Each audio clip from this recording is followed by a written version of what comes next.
Hello, everyone. Welcome to the info session for the Master of Education in Sustainability, Regeneration and Resilience info session. Kindly note that the start date of this program is August 2024. The length of the program is 30 credits. It is a part-time program. The mode of delivery is blended. It is a mixture of both online and in person. And the application deadline is March 1st, 2024. And this info session is going to split into two parts. The first part will be hosted by Rob, in which he will detail the actual content of the program and any questions related to that. Whereas the second part will be reserved for any application admission or administrative related question. Now, Rob, I'll hand it off to you. Sure, thanks very much. And it's a pleasure to be here. And I'll try to do the best that I can to make you feel like you're part of the experience of being in the MEd program. I think that's the best way to answer many questions. So on that note, I was going to move slides. Maybe Calvin, could you? Oh, there we are. Okay, great. This is a land acknowledgement, and let me explain it because there may be people here that aren't familiar with this. Rojito, I think we actually talked about this, but this is a kind of way for us to acknowledge the presence of Indigenous people on our campuses, to pay respect to the original people that made it possible for us to be here today. And it's an act of reconciliation in itself, so a kind of recognition of our history and an attempt to kind of do something, take some actions. So this particular land acknowledgement is actually one that we use for the MEd program. And so you'll see particular features that are unique to it. We came up with it as a group, and this first part is perhaps a little more familiar, but the second part will have a person from the class actually talk about their home and talk about the Indigenous issues from their home, wherever that home might be. And the intention there is to ground what we're talking about in terms of the acknowledgement in the idea that it's important to learn about people's homes, about Indigenous issues all around the world. And so that's what we'll do here. So the land acknowledgement goes as follows. UBC's Vancouver campus is located on the ancestral, unsurrendered territory of the Musqueam people. The land the University of British Columbia is situated on has always been a place of learning for the Musqueam people, who for millennia have passed on in their culture, history, and traditions from one generation to the next on this site. We, the prospective members of the MEd in Sustainability, Regeneration, and Resilience, express our gratitude and respect for the privilege of learning on these lands. We acknowledge that colonization has had and continues to have devastating effects on the land and the people of this land. We offer this acknowledgement as a commitment to recognizing our own personal responsibility to take action towards decolonization, the cultivation of a reconciliatory future, and always seeking transformative change. So I will be the person that talks a little bit about where I'm from as a way to both ground the land acknowledgement, but to introduce myself. So I'm going to talk to you about a place called Walpole Island, or Kedwenong, which is a First Nation in southwestern Ontario. And I did my dissertation, my PhD in sociology, on the topic of Native environmental justice. I did this quite a long time ago, and I lived and worked on Walpole Island. And Walpole is perhaps best known for having a toxic blob in its rivers, and the toxic blob was about the size of a basketball court. And this was because of over 50 petrochemical facilities that were sited on both sides of the St. Clair River in Ontario. And the St. Clair River was the home of petrochemical facilities that came up during the Second World War. And they were allowed to legally discharge into the river into the 90s. And that's why you ended up with a blob the size of a basketball court. I lived on Walpole, as I mentioned, and what I was trying to understand was how a place that had featured 3 different nations being pushed onto it could come together to protest this blob. And I was trying to understand the way that history had been treated by the Indigenous peoples of those communities, and how they treated that history in ways that were consistent with protest. And so that work led me to a PhD with a specialization in social movements, environmental justice, and sustainability, and eventually led me to the University of British Columbia, where I've been in a few departments trying to do this same work. It's funny to think about now, but when I first started, there wasn't a lot of interest in sustainability. There was kind of zero interest in Indigenous people. There was certainly no attempt to bring the two together to try to understand Indigenous ways of knowing as a way to help us get out of what was becoming an apparent movement towards unsustainability. But that's the way it was in the late 90s when I did this PhD. I'm now in the Department of Educational Studies, which is one of 5 departments in the Faculty of Education. This programming is kind of my research area. So it's an attempt to ground research that I've done for a long time, and I'll talk about that in a bit. So I'm really happy to be here. I'm really feel lucky and privileged to be able to do the kind of work that I do. And a lot of it has to do with the people of Walpole Island. So let me move on.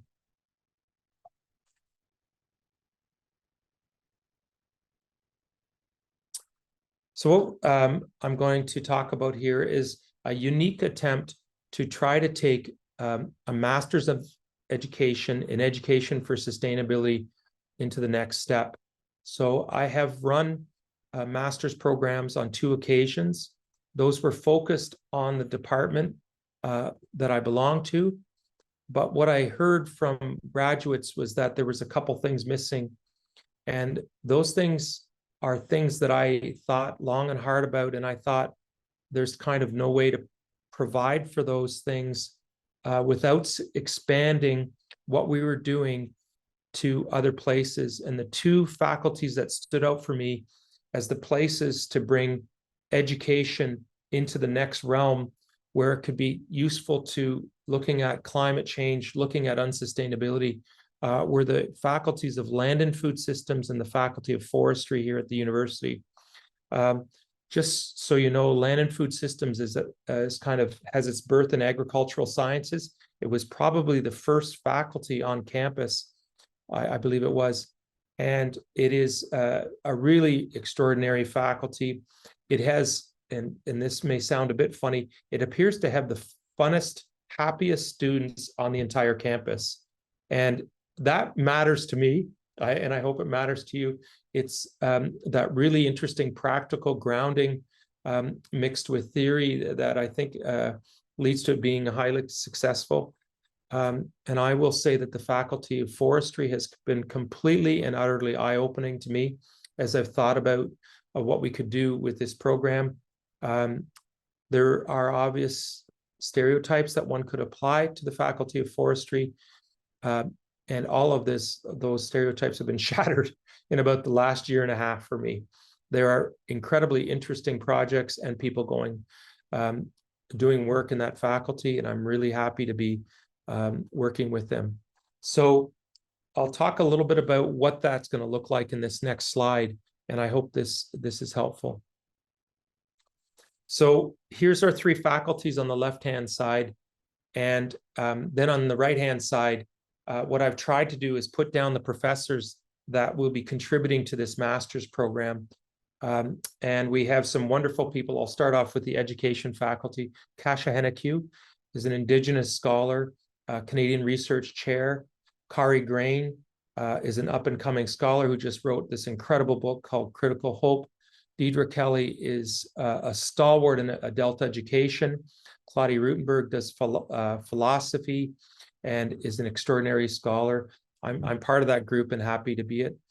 In forestry, we have Teresa Ryan, who's an Indigenous forester and is really, really interesting. Tanya Smith, who I'm working with to try to put together a course that's the first of its kind, where we'll work with the Lillooet First Nation and have elders participate in the course with us. Peter Wood has worked in an advocacy role with forest and non-governmental organizations for decades and is now at UBC. So he's blending climate protest in with his work. Sandra Brown is in applied biology and land and food systems, interested in pedagogy, interested in biodiversity, and just a really extraordinary person. And Will Valley, I've known for a very, very long time. He does a lot of work around community-based projects as pedagogy.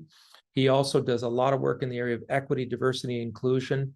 And he's, I don't know how he does this, but on top of it all, he's heavily involved in the community himself. So that's what I hope to do in blending together these three faculties, is having access to kind of extraordinary instructors and scholars. People are doing things on the cutting edge, and their willingness to be involved in this experiment speaks volumes to these people as well. So I think that's very exciting. I hope you can see this, okay. This is the program itself. I'm going to talk about it in explicit terms, but I will talk about it more generally later on, because I think it's important to get a sense of the trajectory of the program. It has a design that's based on some research that I've done in adaptive education. I'll talk a little bit about that, but I want to talk about the nuts and bolts. In August of 2024, we're going to come together in what's called a Summer Institute. It will be intense and it'll be in person. And what we're going to do is weave three courses together in a way that creates a foundation, because people are going to come from different places with different backgrounds. It's really important to build that foundation. I've done it on the other two occasions that I've run the cohort. So in this case, you'll see a course that is about the principles of adult education, which I absolutely think are crucial to doing this kind of work. Then we're going to look at the intersection of what I would call field, forest, and fish. And this is Teresa Ryan's potential contribution. If there's a shorthand for what I'm proposing for the entire program, it's that. It is about field, forest, and fish, blending, being understood in systems ways, being appreciated for all that they can bring to one another in a conversation about climate justice, sustainability. Another unique offering will be a course called Facing Human Wrongs, which will be an attempt to allow people to deal with some of the individual emotions and experiences that they're feeling, how to deal with those, and how to come out of it with an appreciation for where we are right now in terms of sustainability or unsustainability, climate change. Following this, we are going to have one course per semester. And this design is based on the fact that almost everyone works full-time. And I don't believe you can pull off 2 graduate level courses and work full-time. You can do it, but I don't think you can appreciate all that we'll try to do. So the intention is to run one course per semester. And it's typical at the University of British Columbia to run these courses after work. So kind of 4:30-ish, you're supposed to leave your job, you're supposed to come here, and you're supposed to be wide awake and not hungry, and you're supposed to take classes and be thoroughly engaged. I don't think that's humanly possible. What I'm going to try to do, and what I will structure, are courses that are on Saturday mornings. I'll talk a little bit about where the physical location will be, but the intention is to have you come to UBC, if it's in person or online, and spend 3 hours together. And then to add a social dimension. Not that learning won't happen, but it'll be both social in orientation and learning in focus. And for example, if we come to UBC Farm, which is what I hope we'll do on many occasions, the idea might be to share food afterwards. or to go to a place for a coffee or a drink. So that's the idea. It's been successful in the past. I've never asked people to show up at UBC Farm. That's a bit of a wrinkle. In the past, we've done it underneath a bridge in a classroom that opened up into the city of Vancouver because we had more of an urban focus. But I think this will be, I think, equally stimulating. You'll come out of what I hope to be a classroom in a yurt, and you'll be on UBC Farm. And so hopefully that you get that additional jolt of energy that's necessary because you're in place and you're learning from the land that you're walking on. So that's the intention. I don't think I need to say much more about the courses because I'm going to talk about them in a little bit in terms of how I've conceptualized them. But well, that's the main idea. As I mentioned, we'll start in the summer. We'll be done in the summer of 2026. It's 2 years, it's part-time. It's a combination of online and in-person, not on a course-by-course basis alone, but also within courses. Increasingly, what I'm seeing instructors do is say, well, let's get together in person if possible. And then maybe next week we'll do it over Zoom, or we'll come to a third location where we might have an opportunity to learn through a field trip. And I think those kinds of things are extremely powerful. And I'm going to be encouraging. The other thing that I will say is instructors post-COVID are figuring this all out. And you're just seeing people move and shift as they try to understand themselves post-COVID, and they try to understand the people that they're working with post-COVID, because all of it's changing and is in flux. So even as we speak, I'm emailing people and they're saying, I want to do things this way or that way. So I think the safest thing to say is it's a blend. There's the tuition costs. I think Kelvin's going to talk more about that kind of thing later on. I will say one more thing, and that is I have the number of people down as 25. One of the things that I'm working hard to do is to bring in people who wouldn't be able to afford the tuition. I think that's actually a pretty important piece that I haven't been able to do in the past, but I'm going to give it one more try because I think there's some value in having diversity within the class, and part of that diversity is a mixture of people in terms of incomes and in terms of their ability to afford a program like this. So I'm just wanting to be honest about this. I think everything that I've seen in the last couple of cohorts suggests that diversity is absolutely key. And I was just mentioning today that we had a student who was a filmmaker in the first cohort.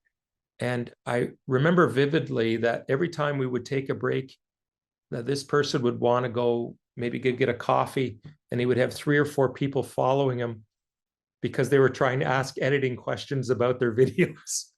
And we had another student who was a lawyer, and she was an educational law expert. And same thing, to the point where she started to clock people's questions for her firm.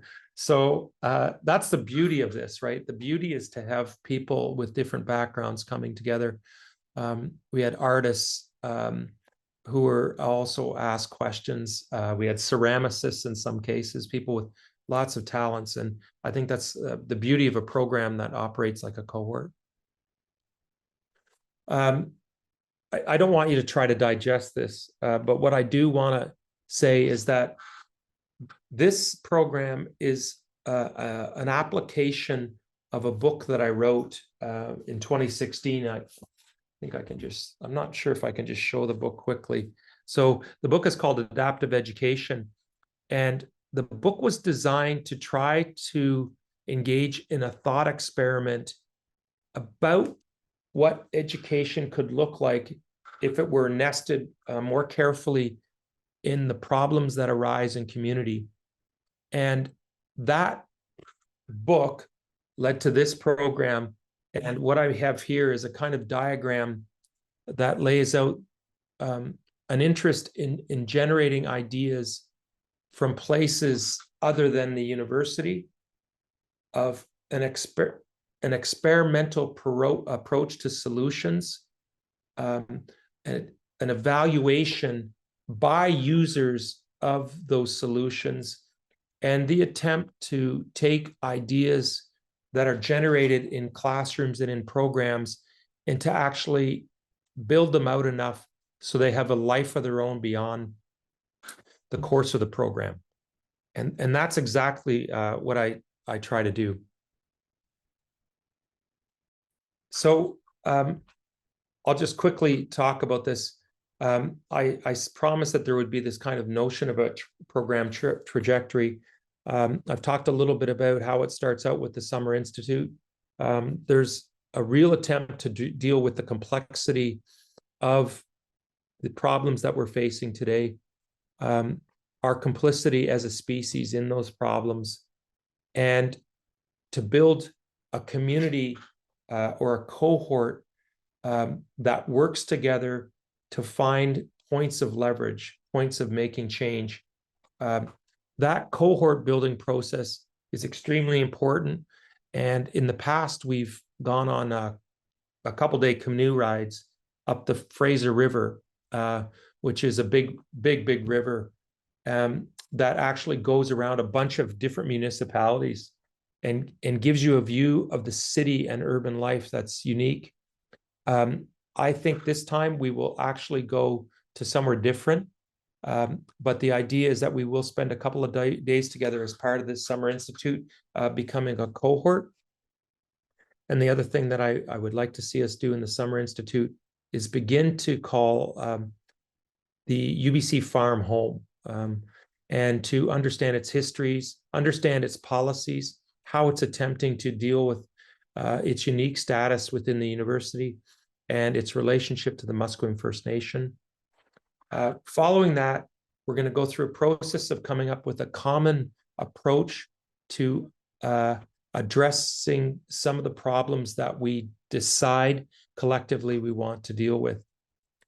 This is called the social innovation process.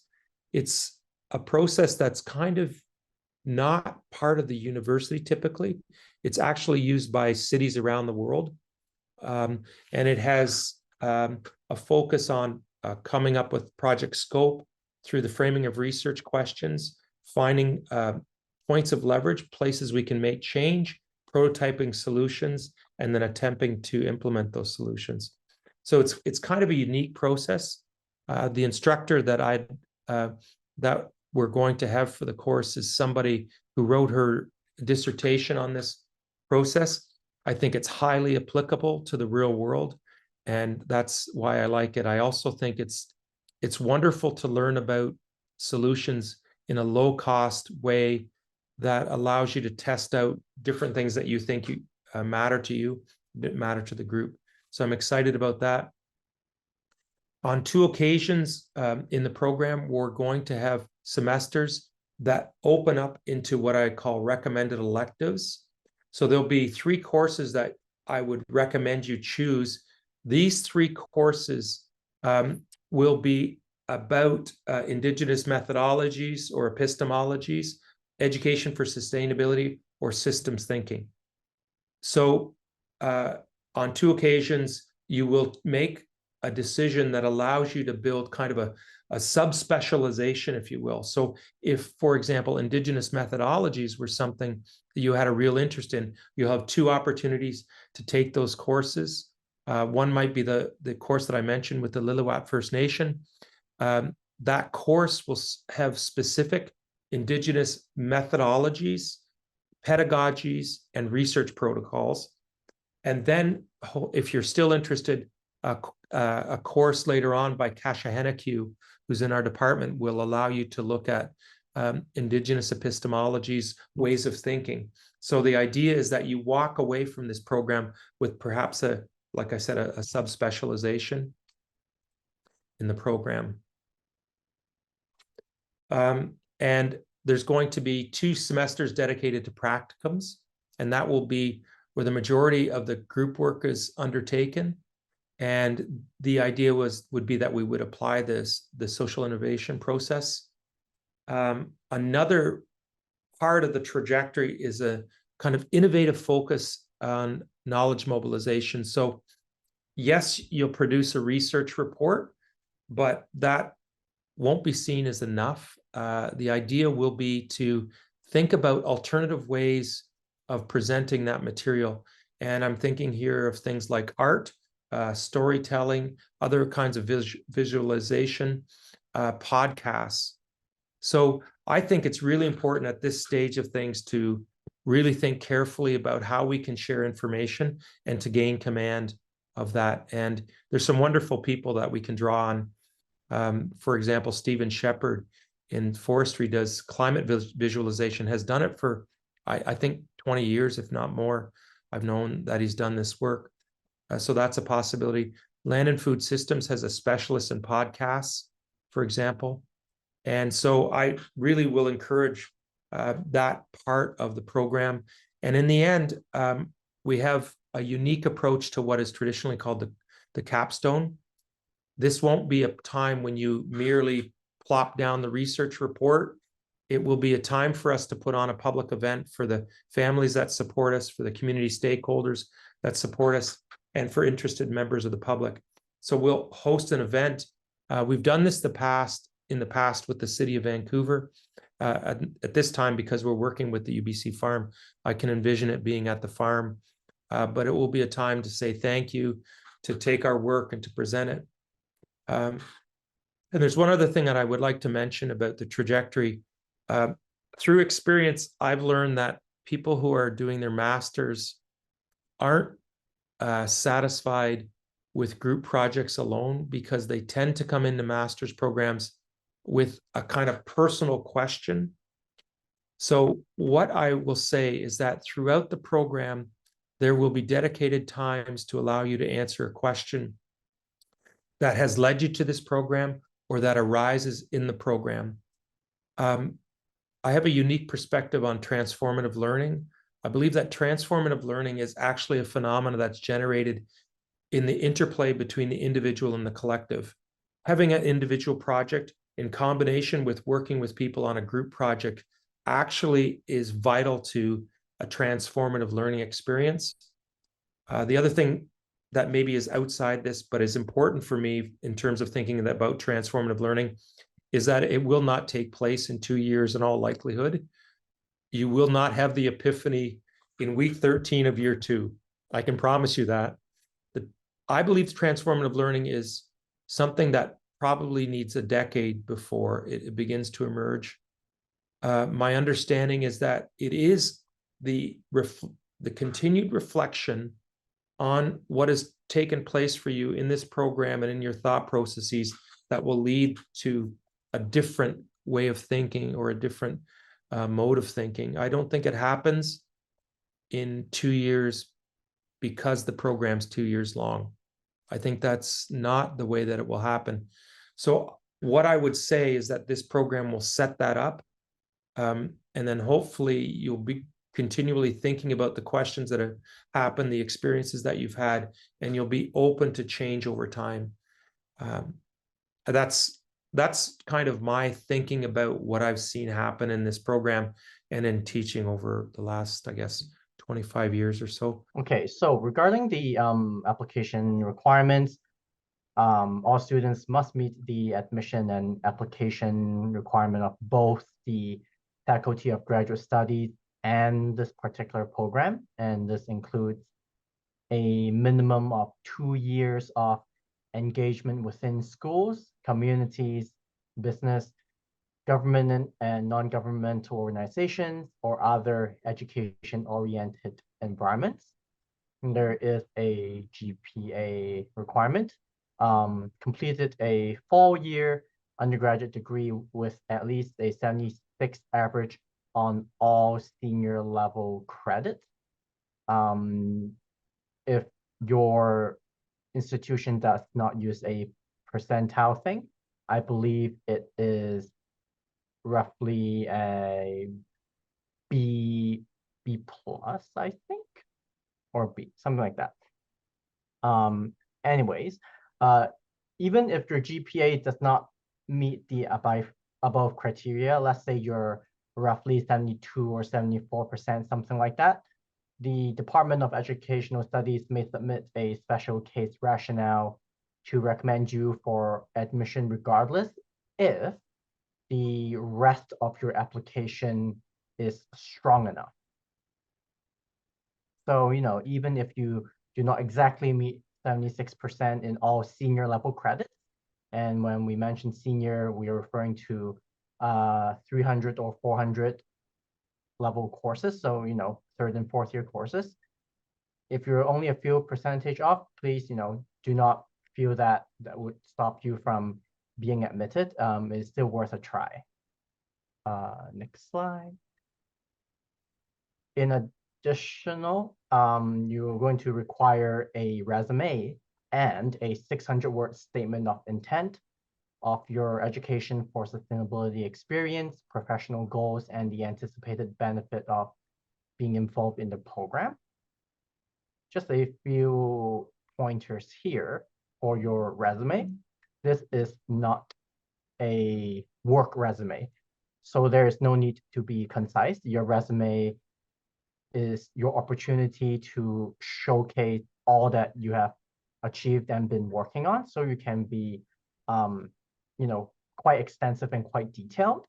And for your statement of intent, this is also where you make your case if you know that you don't quite meet the admission requirements. Let's say you're a 72 or 74%, your statement of intent is where you're going to make your case and explain why, despite being a few grades off, or maybe you don't have that much experience, why you're still a good fit for the program.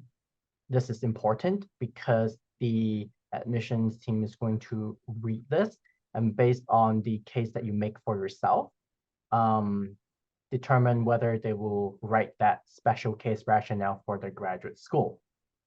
Additionally, you will need 3 letters of recommendation, references from educators, colleagues, or clients that can speak to your abilities to complete a graduate degree and interest in sustainability and education. So regarding the reference submission, when you're doing your application in the online application system, applicants are asked to provide an email address for each referee. Please note that we cannot accept emails from the referees directly. So if your referee would like to submit a reference letter on your behalf, it will be through the unique link that will be generated when you enter their email. This will include a link for them to upload the reference letters. They are not allowed to email us directly through email. And if for some reason your referee has decided not to provide an electronic copy of your reference letter, and they decide to send it to our office instead, there are very strict requirements for this. The envelope has to be sealed, and on top of the seal, for example, let's say you've glued the envelope together and you put a tape over it. Over the tape or seal, they have to then sign their name. This is to prevent any fraudulent attempts to provide fake reference letters. Next slide. On top of that, there is an English language assessment requirement. So if you are applying from a university outside of Canada in which English is not the primary language of instruction, you must provide results of an English language exam. The test must have been taken within the last 24 months at the time of submission. And you can check out the UBC grad school's webpage on exactly what kind of English test is accepted and what grades are needed. I'm going to include the link in the chat right now. Please give me one moment.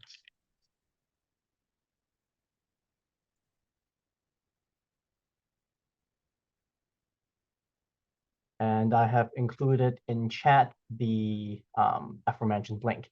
Now, onto the actual application procedure. So we only accept application online. The entire process is done online. It cannot be done in person. And if you walk up to the application office, unfortunately, staff will not be able to assist you. You have to navigate to grad.ubc.ca/apply/online. When you are ready to apply, just click apply online.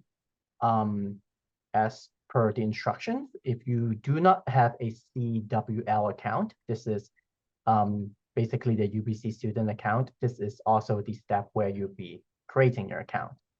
Once logged in, you can search for the program, and that is EFS3, or you can search for the full name of the program. It's very important because you do not want to be accidentally applying for the wrong graduate program. That has happened before. And please select a version that ends with professional cohort. Afterwards, you just need to click on apply and fill out the rest of the application as indicated. Next slide. So some of the supporting documents that you'll be asked to provide will be transcripts from all post-secondary institutions that you have attended, with the exception of UBC. So any college, any university, any postgrad institute, you have to provide transcripts. If you have attended, let's say, an exchange program, or maybe just a few transfer credits, even if it's just one single course, you have to provide transcripts from that institution as well. You're going to be asked to provide your references, your statement of intent, your resume, and the English language test. It's important to note that you have to have done your test already at the time of your application submission. This is not something where you can apply and then retroactively provide. It doesn't work that way. And, once you have been actually admitted to the program, you then have to provide official sealed transcripts, again, with the exception of UBC. So basically, when you're applying, you'd be uploading, scanned electronic copies. And when you are officially admitted, you would have to ask your university to send us, either electronically or physically, your official sealed transcripts. One more thing to note is that when you are applying, please make sure your transcripts are relatively recent, in the sense that it actually shows that you have completed your program. So let's say it is your bachelor's transcript, and you downloaded your transcript when you were doing your last term, okay? That wouldn't work, because on the transcript, it would show that there are courses pending. We need transcripts that show that you've actually finished a particular program or degree. Next page. So application deadlines. The application is open as of today. You can feel free to apply. And the application deadline is March 1st, 2024. And this includes the submission of all supporting documents by that point. Next slide. So regarding the tuition, it is going to be paid per installments over a minimum of 7 installments. So this is roughly one for each term that you're in the program. The due dates are January, May, and September, which is the beginning of each term. Tuition is charged as a whole program fee and not on a per credit basis. And tuition may be raised up to 2% annually. But if that does happen, this will be announced in spring of each year by the university. please note that there is a difference in cost between domestic and international students. You are considered an international student if you are on either a work permit or a study permit. And regarding funding eligibility, unfortunately, this program is considered part-time, so it is not eligible for student loans or other types of funding from UBC or the government. However, if you're able to secure third-party sponsorship yourself, that is completely fine. Next slide. On top of all that, there are student fees. Student fees are charged on top of the tuition. They vary from term to term, and that is approximately $800 to $900 per winter term. However, there are certain coverages or features that you can opt out of. For example, the medical and dental plan is approximately $338 per year, and you can choose to opt out of that. Please be sure to opt out of the thing before you actually pay your student fees. And there's also this thing called the UPass. For those of you who do not live within the Greater Vancouver area, it's basically a transit pass, and it's approximately $180 per term. And you are allowed to opt out of this pass only if you live outside of the Greater Vancouver area. If you live within the area, you're not eligible for opting out, unfortunately. Please note that these numbers are subject to change, and only the information on UBC calendar is official. Everything on this particular slide is just an approximation. Next slide.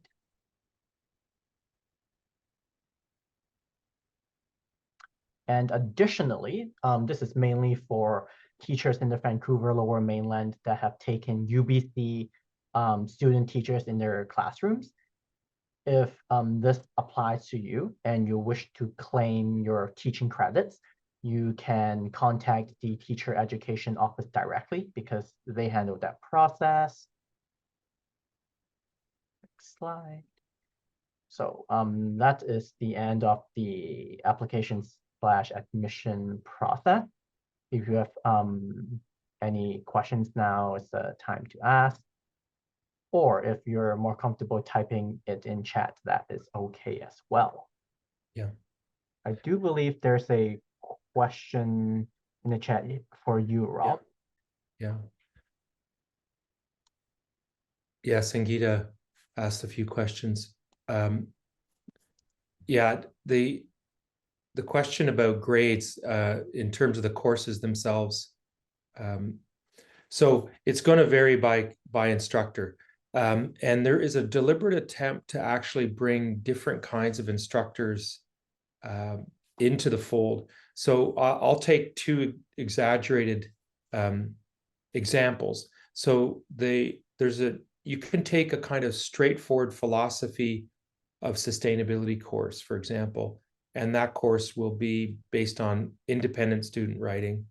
And then in the practicum courses, the grading will be based on group work. So there's going to be quite a spectrum. I would say overall, there's going to be a move away from tests. And essays would only really come into play for two reasons. One is for a course that's kind of writing focused, and there will be a few of them, or if the choice of the group is to put out an essay. So if your way of publicly sharing your information is an essay, then I would say that'll come into play. I would say that alternative forms of assessment will be the kinds of emphasis will be emphasized for sure. And, we used to have a little kind of a fun piece in there about kind of moving away from the focus on grades. I know grades are important, but we call it non-traditional rewards. So one of the features of the program is non-traditional rewards. And we try to move away from grades to start to appreciate the other rewards that come from being in a program like this. Having said that, we've all been socialized into grades, so we don't take them lightly. And when we're all better friends, I'll tell you a few stories about my attempts to move away from grades and how people brought me back to the real world. So that happens, and I accept that. Is there a lot of focus on pedagogy? Absolutely. So adaptive education is actually the pedagogy that I would say I came into the design of the program with. What I've learned in the area of education for sustainability is multiple pedagogies have to be employed. So place-based, land-based, arts-based pedagogies all feature fairly prominently experiential ed.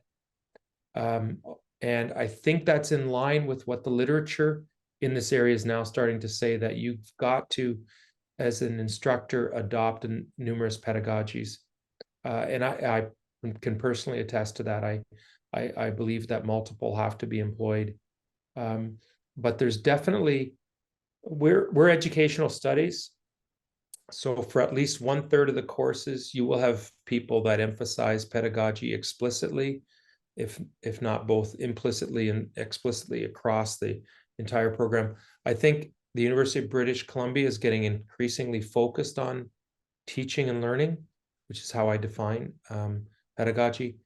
I would also say that one of the things that I really think a lot about is underlying theories of human action, because I believe it's really wrong-headed to adopt pedagogies that are not in alignment with how people actually operate.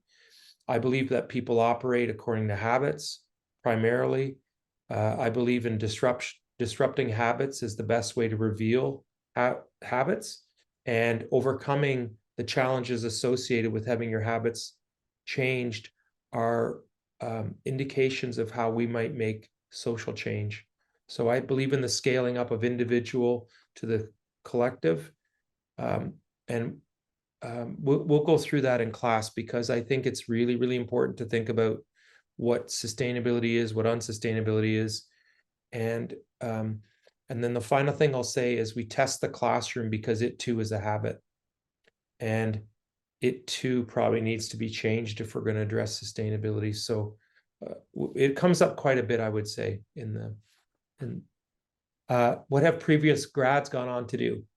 Sure. I've got former school teachers that are now city councilors. I've got 3 executive directors of NGOs. So Pablo's the executive director of Better Environmentally Sound Transportation. 3 people have gone on to work for the city of Vancouver. We have a bit of a pipeline to the city, because we've worked hand in glove with the city in the previous 2 versions of that. We have a lot of teachers, obviously, who've gone on to district level leadership positions. And I will say a lot of people have questioned their careers. I'm not sure that that's an answer to this question, which is what have they got on to do, but they have questioned and changed their careers. Some have become teachers as a result, for example. And so those things have all gone on. And yeah, people have gone on to PhDs. I guess that's the last thing I'll say. 2 students of the previous cohort are now in PhD programs, because they got the bug, I think, in the MEd program, the research bug, which you kind of need, but they've moved on to that.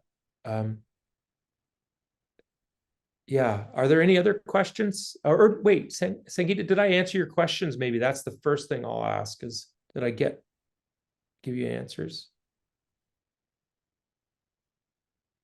I think you've Okay. covered most of the things from the RSVP list as well. Everything. So Aldona said I might have other questions later when I think of them. If you have any additional questions afterwards, feel free to either email me or Dr. Robert would be able to assist you. Yeah. And this recording will be made available soon, probably in 1 to 2 weeks time, if you'd like to go over the recording again. And if there are no other questions, I think we can end a little earlier.